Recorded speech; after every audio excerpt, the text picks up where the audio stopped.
ಇದು ಸ್ವಾಮೀಜಿಗಳ ಬಾಯಿಂದ ನೀವೆಂದು ಕೇಳಿರದ ಮಾತು. ಸಂಸ್ಕೃತ ಕಲಿಸೋ ಸ್ವಾಮೀಜಿ ಬಾಯಲ್ಲಿ ಬಂದಿರೋ ಮಾತು ಕೇಳಿದ್ರೆ ಶಿವ ಅಂತ ಕಿವಿ ಮುಚ್ಕೊಳ್ಳೋದು ಗ್ಯಾರಂಟಿ. ಖಾವಿಧಾರಿ ಬಾಯಲ್ಲಿ ಇಂಥ ಮಾತುಗಳು ಬರುತ್ತವಾ ಅಂತ ಆಶ್ಚರ್ಯ ಪಡ್ತೀರಾ? ಅಷ್ಟಕ್ಕೂ ಆ ಸ್ವಾಮೀಜಿ ಯಾರು? ಈ ಸ್ವಾಮೀಜಿಯ ಬಾಯಲ್ಲಿ ಉದುರಿದ ಸಂಸ್ಕೃತ ಪದಗಳ ಗುಚ್ಛ ಏನು? ಇಲ್ಲಿದೆ ನೋಡಿ complete details.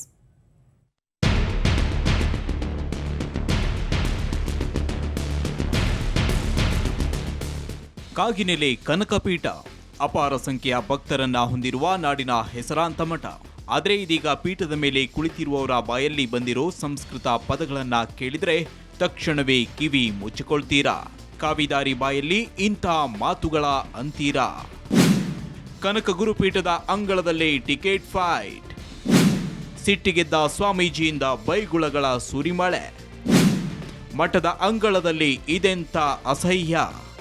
S, Harihara taluk Belludi ಶಾಖಾ ಮಠದಲ್ಲಿ ಕುರುಬರ ಸಮಾಜದ ಮುಖಂಡರ ಸಭೆಯನ್ನ ಕಳೆದ ಜೂನ್ 2ರಂದು ಬೆಳ್ಳೂಡಿ ಮಠದಲ್ಲಿ ಕರೆಯಲಾಗಿತ್ತು. ಕಳೆದ ಚುನಾವಣೆಯಲ್ಲಿ ಸಮಾಜದ ಮುಖಂಡರ ಮನಸ್ತಾಪ, ಒಳಜಗಳದಿಂದ ಹರಿಹರ ಕ್ಷೇತ್ರದಲ್ಲಿ ಜೆಡಿಎಸ್ ಗೆದ್ದಿತ್ತು. ಹೀಗಾಗಿ ಈ ಬಾರಿ ಕಾಂಗ್ರೆಸ್ನಿಂದ ಒಮ್ಮತದ ಕುರುಬ ಅಭ್ಯರ್ಥಿ ಆಯ್ಕೆ ಮಾಡುವ ಜವಾಬ್ದಾರಿಯನ್ನ ನಿರಂಜನಾನಂದಪುರಿ ಸ್ವಾಮೀಜಿಗೆ ವಹಿಸಲಾಗಿತ್ತು. ಆದರೆ ಸ್ವಾಮೀಜಿ ಎದುರೇ ಆಕಾಂಕ್ಷಿಗಳಾದ ರಾಮಜ್ಜ, ಶೈಲೇಂದ್ರ ಕುಮಾರ್ ಟಿಕೆಟ್ಗಾಗಿ ಕಿತ್ತಾಡಿಕೊಂಡಿದ್ದಾರೆ. ಇದರಿಂದ ಸಿಟ್ಟಿಗೆದ್ದ ನಿರಂಜನಾನಂದಪುರಿ ಸ್ವಾಮೀಜಿ ಬಾಯಿಗೆ ಬಂದಂತೆ ಮುಖಂಡರಿಗೆ ಬೈದಿದ್ದಾರೆ. ಅಶ್ಲೀಲ ಪದಗಳಿಂದ ನಿಂದಿಸಿದ್ದಾರೆ.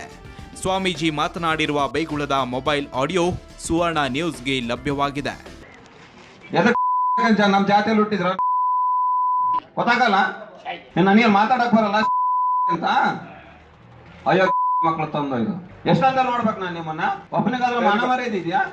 ಎಲ್ಲಿ ಕುಂತಿದೀವಿ, ಯಾವ ಜಾಗ ಕುಂತಿದೀವಿ, ಯಾರ ಹತ್ರ ನಿಂತ್ಕೊಂಡು ಮಾತಾಡ್ತೀವಿ ಅಲ್ವಾಯ್ತಾ? ಆದ್ರೆ ಸ್ವಾಮೀಜಿಯವರ ಭಕ್ತರು ಮಾತ್ರ ಇದೊಂದು ಬುದ್ಧಿ ಹೇಳಿರುವ ಸನ್ನಿವೇಶ, ಇದನ್ನ ವಿನಾಕಾರಣ ದೊಡ್ಡದು ಮಾಡಬಾರದು ಅಂತ ಮನವಿ ಮಾಡಿದ್ದಾರೆ. ತತ್ವಜ್ಞಾನಗಳ ಅರಿವಿನಲ್ಲಿ ಪೀಠಾಧ್ಯಕ್ಷರಾಗಿರುವಂಥವರು ಅವರು ಯಾವುದೇ ರೀತಿಯಲ್ಲಿ ಸುಸಂಸ್ಕೃತಿಯನ್ನು ಬಿಟ್ಟು ಪೀಠಾಧ್ಯಕ್ಷರಾಗಿಲ್ಲ. ಅವತ್ತು ನಡೆದಂಥ ಘಟನೆಗಳಿಗೆ ಏನು ಅಚಾತಾರ್ಯವಾಗಿ ನಡೆದಂಥ ಘಟನೆ ಇದು. ಒಟ್ಟಿನಲ್ಲಿ ಭಕ್ತರ ಜೊತೆ ತಾಳ್ಮೆ, ಸಂಯಮದಿಂದ ನಡೆದುಕೊಳ್ಳಬೇಕಾಗಿದ್ದ ಸ್ವಾಮೀಜಿ ರಾಜಕೀಯ ವಿಷಯಕ್ಕೆ ಮೂಗು ತೂರಿಸಿ ಬಾಯಿಗೆ ಬಂದಂತೆ ಬೈದಿರೋದು ರಾಜ್ಯದಲ್ಲಿ ಸಂಚಲನ ಸೃಷ್ಟಿಸಿದೆ. ಸ್ವಾಮೀಜಿಗಳ ಬಾಯಲ್ಲಿ ಇಂಥ ಮಾತುಗಳ ಭಕ್ತರಿಗೆ ಕೇಳುವುದಕ್ಕೂ ಅರಗಿಸಿಕೊಳ್ಳುವುದಕ್ಕೂ ಆಗದಂತಾಗಿದೆ. ಅನ್ಯ ವಿಚಾರದಲ್ಲಿ ಮಧ್ಯಪ್ರವೇಶಿಸಿ ಮಠದ ಘನತೆ ಕುಗ್ಗಿಸುವುದು ಎಷ್ಟು ಸಮಂಜಸ ಅಂತ ಭಕ್ತರು ಪ್ರಶ್ನಿಸ್ತಾ ಇದ್ದಾರೆ.